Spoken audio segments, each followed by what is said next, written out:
That's not a good size. I'm kidding. Oh, boy. All right, go ahead, shooter. Who's first? Well, That's okay, we'll see you yeah, later. okay, that does it. Hey, tell us a little bit about how you ended up coming to be here and participate in this event tonight. Long story short, and I'm sure we're gonna hear a lot of that tonight. I travel the country speaking, and they reached out to one of the people that know what I do, and bottom line is to be a difference maker, try to make a difference for others. I know what all the things I've been through in my life. I know what other people have done for me, how I've learned from them that, it's a journey I've been on. And I've been a Christian now for, it's been a while, 15, 17 years, something like that. I have to start counting my fingers, but it's been a while.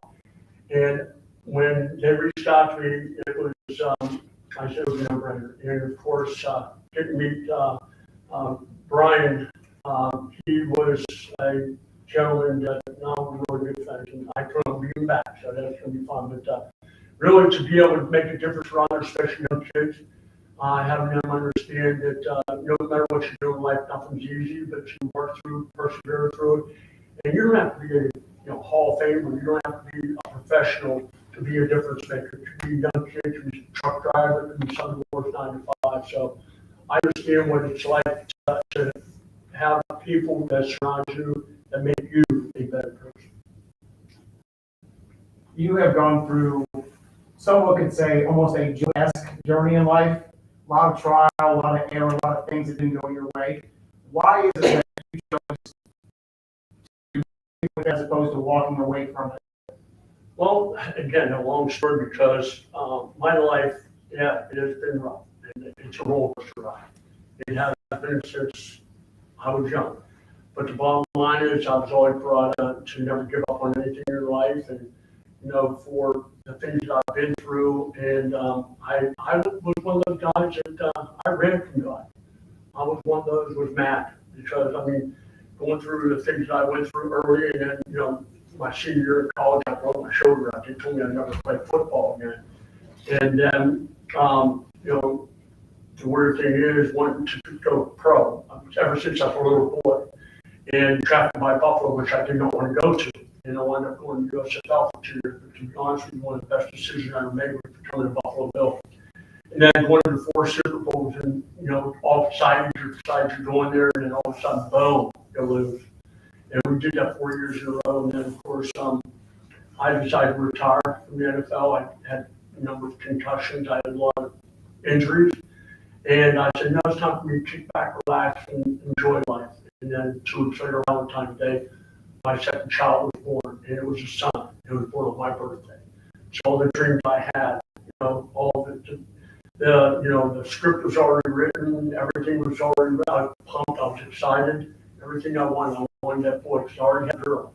And of course, she wound up passing away of a rare genetic disease at 8 years old. So there was just so many things in my life going on. And, I did run from God at the beginning, but I realized later on in life that I need God in my life. And thank God I did, because I wouldn't be standing here today, and I wouldn't have my 2 daughters who are home looking at daddy. I wanted them to really be, to love being around dad. And my wife too, when I come home, treat my wife the way wives are supposed to be treated. And of course, the ultimate for me is being able to see my son again. Because I know I will. For the life that I changed and the life that I decided to go with, I will see my son again. Jim, I go through your cancer battle. From the outside looking in, your family did a great job, and it seemed like your daughter, maybe it was one, maybe it was both, I can't recall specifically. But it felt like America was pulling, for Jim Kelly. Did you feel that?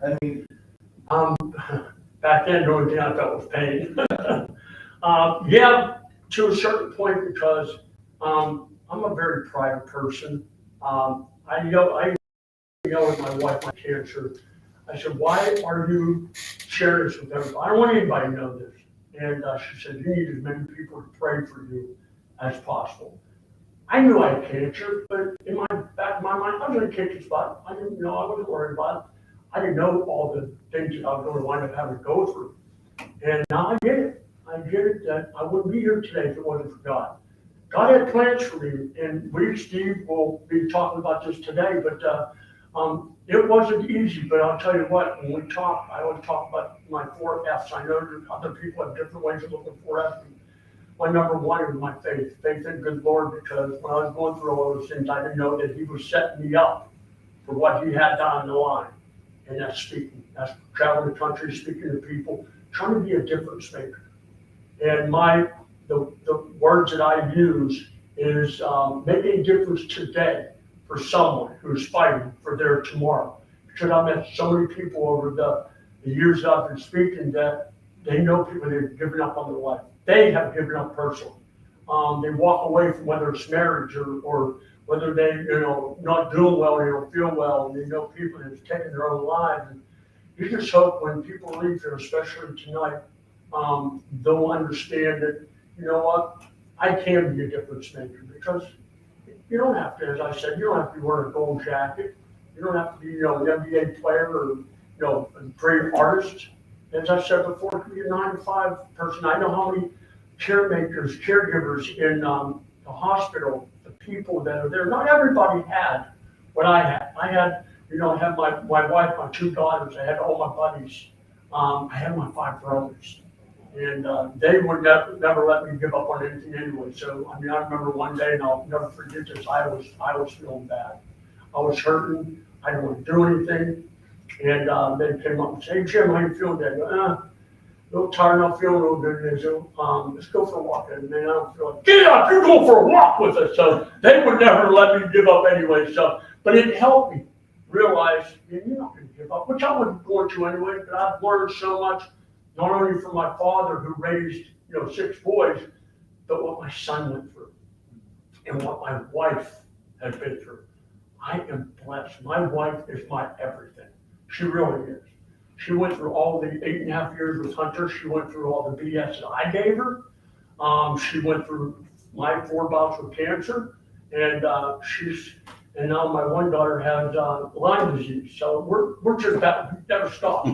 But I know God has plans for her too. She does a podcast now, and her journey is almost identical to mine. She's been through a lot. She's going through a lot, and she will down the road be one of those person, a beautiful daughter that's going to be a difference maker for a lot of kids.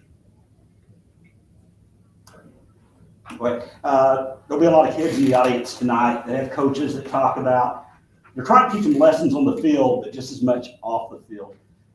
Some of the stuff that you went through, you talked about your senior year in college and the struggles you went through, USFL, NFL, and how did the struggles you get there prepare you for the struggles you've gone through that you just alluded to? I don't know about that. I just know that I surround my favorite saying, and I have some, and the kids know off by heart, that have come. I'm on my 35th year of football camp for kids. My saying is, show me your friends and I'll show you your future, and your future's not very bright if you hang out with the wrong kids. And that goes with every parent. It's up to the parent to understand and to know who their kids hang with. Because if you're around kids that are not good, you need to find better friends. And that's the way I always looked at it. Show your friends and I'll show you your future. And I just hope kids nowadays, it's so hard on them because everywhere they turn there's a camera, there's a phone in their face, or they see all the bad things. They see, trust me, I get it. Some of this social media is good, but there's a lot of bad in it too. And I just hope the parents, it's up to the parents to make sure that they make sure their kids are going in the right direction, because it's not always about the friend, the first friend that they have. Who is that friend hanging with? So it's not easy on parents nowadays. I have 2 beautiful daughters, but I still look over to Daddy. And when I see something I don't like, I let them know, and they know it. So, but main thing is for the kids to be smart enough to realize, set your goals, set your dreams, anything is possible in life. Because I came from a little dinky, small hometown, and way out of the country. And nobody ever thought I'd make it. And thank God that I did, but I had a dream. My dream was being an NFL quarterback. And there wasn't very many people that believed that was going to happen. But I did. And I had a few others, like my brothers. They believed that I could do it. and I worked my tail off. I made a lot of sacrifices. When I saw my friend doing something else that I probably shouldn't be doing, I didn't do it. I can't say I'm perfect, I'm far from that. But I realized that if I wanted to make it, I had to outwork the next guy. And that's pretty much having the right people with you. My high school football coach he's my best friend even to today. So I've been blessed to be surrounding myself with good people. Jim, you talk about the keys to success, right? Good people around you, discipline, determination, even when people tell you no. Why are those the qualities that really don't just take you far in the world of sports, but truly carry you into success in life? I didn't hear all that question, but the thing is, I think to a certain point, I've been hit with a lot of downs, and I've been hit with a lot of ups. My whole life, it's been a roller coaster ride. It's just learn from your mistakes made before, capitalizing on them. And I think what really woke me up more than anything was my son. See what my son went through every single day of his life, and watch what I put my wife through the day. Because I was on the road. I worked for ESPN. I was on the road doing my thing out there. And she was spending 24/7 with Hunter. And Hunter slept with mommy every night, and he pretty much had no motor skills, couldn't talk, couldn't walk. I mean, everything that my son had, he couldn't do anything by himself. And I saw what that did. And for me, I knew that I had to change my life, and thank God I did. Kofi, hey, it's a good question. Let me ask you a question. You mentioned earlier about when you got drafted, you avoided going to Buffalo for a couple of years before you got there. You're not the first person I've heard that said, I don't want to go to Buffalo. But once they played at Buffalo, they couldn't imagine playing anywhere else. What is it like, first off, playing there, and as an NFL player or a pro player in any sport, how important is it to find that right fit in that right community and city to play in and to be successful? Well, it's easy to go when they're doing good. Yeah. I mean, people want to go to Buffalo. I mean, nobody wanted to go back when I first joined Buffalo, because I think they have back-to-back 2-14 seasons. Who wants to play in, for the show? I didn't at the beginning. As soon as I got there, the people are unbelievable. I mean, anything that happens, they're there to help me. They're right there. I thank God that I decided to stay. I'm still in Buffalo. I could move to Florida. I could travel down, but I can't take all my friends with me. My wife's from there. My son is laid to rest there. My kids love Buffalo. And so it, after a while, it wasn't that hard to decide where I want to spend the rest of my life. And that's in Buffalo, New York. And, it's all about the Bills. Well, almost all you Chief fans. Wasn't going to say anything, but I mean, You mentioned you're one of six boys. Yep. I wonder what the competitive aspect was like, and I wonder, the Kelly Tuff were the roots sown in growing up in East Brady with 5 brothers, and was it like we can imagine? Yep. Does anybody have a bunch of brothers? Anybody have brothers? Well, the competition was unbearable. Well, to a certain point, it was unbearable. But I can honestly say today, we have the closest family you could possibly be. And we still have our little miscommunications on certain things, but it was competition, but it made it so better. I remember, asking my oldest brother, Pat, when I wanted to go to Penn State, a team that I grew up loving. I was a big Joe Turner fan. I wanted to play for Penn State. And then, called my brother Pat, who was drafted by the Baltimore Colts. He played linebacker, wound up playing in the World League. I called him up. I said, hey, Coach Turner just called, and they said that they've already signed the quarterback that they want, but they'll give me a full scholarship as a linebacker. What do you think I should do? He played linebacker. He said, I have a few words of advice for you, brother. And I said, what's that? And he said, before you board those charter flights for those games, he said the flight attendants never want to know who the linebackers are. They always want to know which one's the quarterback. I go, that's all I need to hear, brother. I'm a quarterback. It worked out pretty good for me. And remember, it wasn't flight attendants back then. It was stewards. Exactly.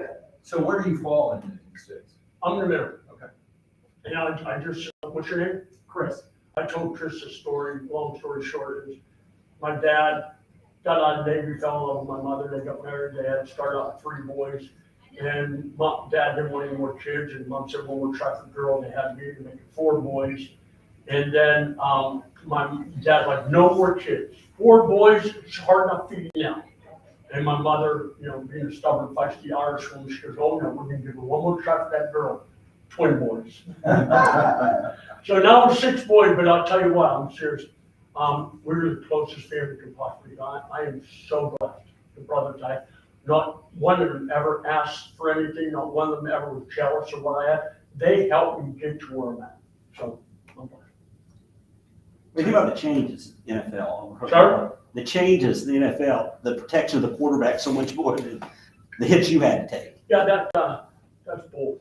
I mean, I get protecting the quarterback, I get it. I mean, if you hit one and you get like that, Joe Flacco just got inducted in the Pro Football Hall of Fame this year. He talked about, you know, they asked him about the change. Because I remember one time, I think it was Jim Kelly's first game, they had first and goal at the 1 yard line, and I thought, this is a good time for me to jump off sides and knock that crap out of him. And so he did, and what are they gonna do, penalize me 6, 8 inches? And of course, he did, he came across the line, knocked heavy, they penalized him. No fines, no kicked out of the game, none of that, like today, you know. But I think they do need to, they did change rules, I agree, but some of the calls are pretty bad. Some of them I'm like, wow, I probably had maybe 3 more years in the NFL if they had these rules.